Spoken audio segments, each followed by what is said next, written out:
Maurice Smith is still taking steps toward a return to action for Florida State football. Count quarterback Jazston Travis among those who see the importance of his starting center potentially coming back for the matchup against LSU at 7:30 p.m.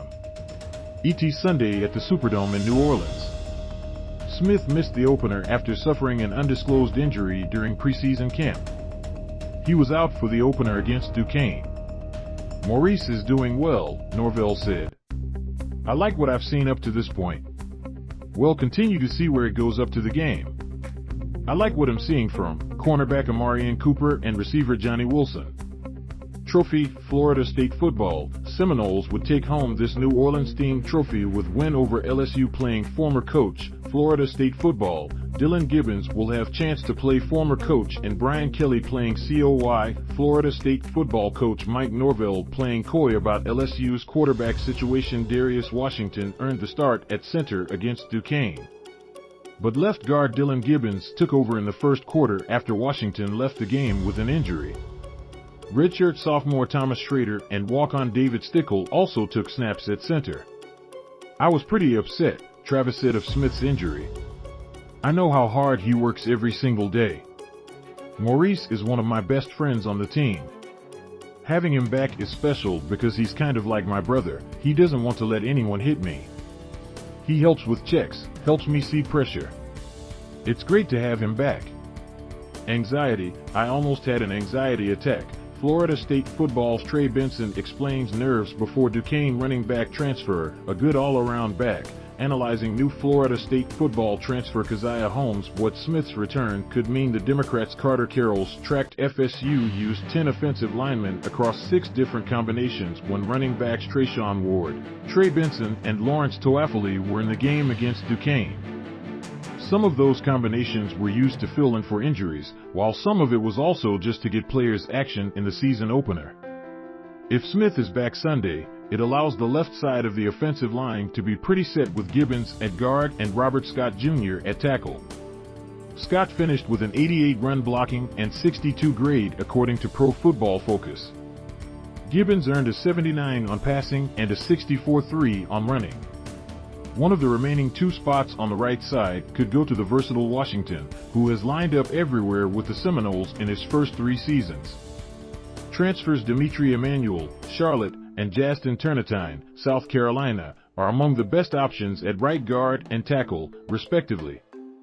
D'Mitri Emmanuel lined up at left and right guard against Duquesne, while Jazston Turnetine saw time at left tackle, right guard, and right tackle. Emmanuel finished with a 73.5 run blocking grade, but struggled with a 36.9 pass blocking grade.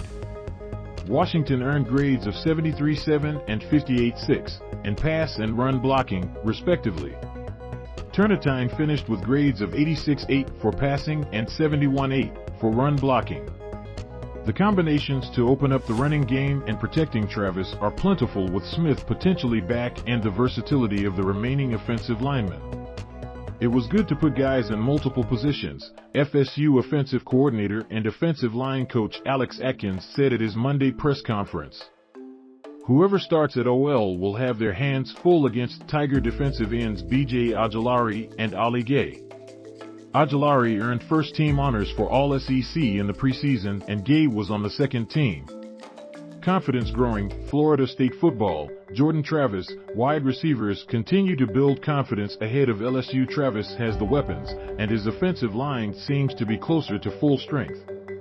To go along with that, he is in the middle of a groove throwing the football, dating back to the end of last season. I am as confident as I have ever been in my life, Travis said. My teammates and my coaches help me a lot. When I wake up in the morning, I am so happy. I can't wait to be out here. I told all the people I could go another practice right now. I love being out on the field so much.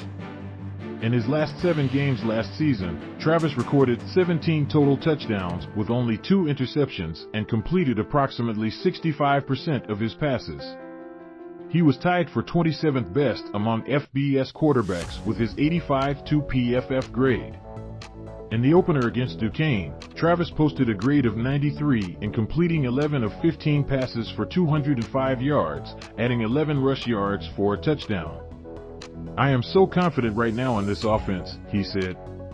"I feel good about everything. I am comfortable, so I can go out there and I know when there's pressure and when the pressure is coming."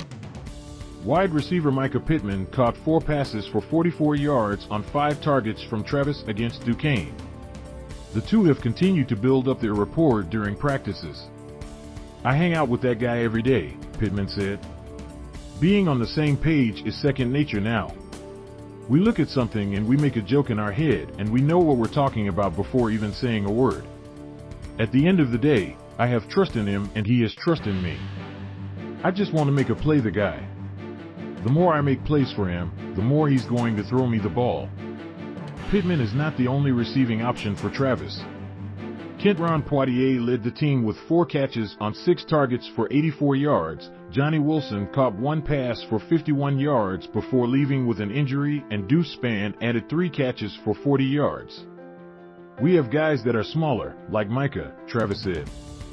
"Micah can make every single play. He's like a running back playing receiver for me. He catches everything coming his way.